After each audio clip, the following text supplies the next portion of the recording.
Сәлем достар, бүгін сіздермен өте нәзік стеганое одеяло немесе подушка деп аталатын пирогтың рецептімен бөліскім келеді. Видеоны соңына дейін көріп, каналыма жазылып, лайк басуды ұмытпаңыздар.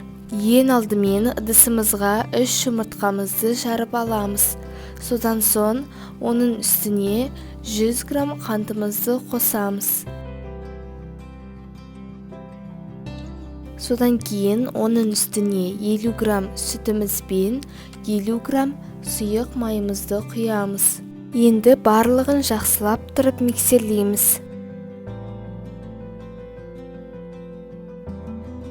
200 грамм ұнға 2 ас қасық какао және 1 шай қасық қопсытқыш қосып, жақсылап тұрып бәрін илекте араластырамыз.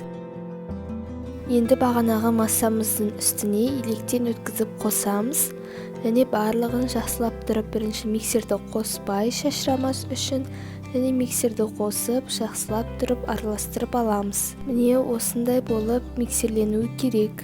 300 грамм творыққа 4 ас қасық қантымызды және 2 ас қасық кукурузды крахмалымызды қосамыз.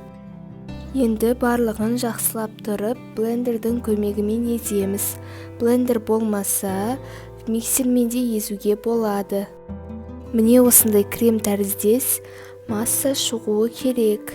Енді оны кондитерлік мешоктың ішіне салған ыңғайлы болады. Егер ондай болмаса, салфанға да салуға болады. Енді бағанағы массамызды формаға құйып аламыз. Менде бұл 28 сантиметрлік формаға фольга төседім.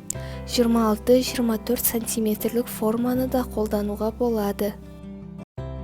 Мешоктың басын осылай кесіп аламыз және осындай тор ретінде үстіне осылай видеодағыдай істейміз. Осылай полоскалармен тор ретінде жасаймыз.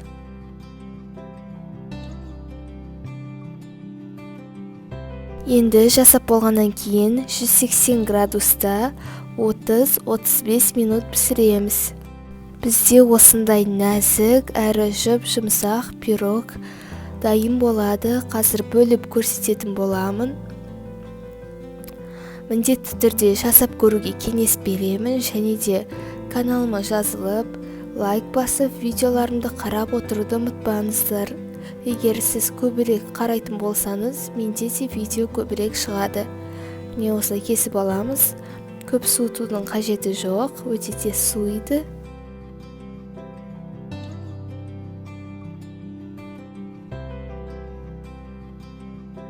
Міне бізде ортасы осындай болады.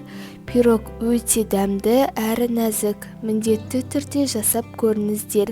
Келесі кездескенше каналымнан алыстамаңыздар. Егер де видео ұнаса, лайк басуды және комментарий жазуды ұмытпаңыздар.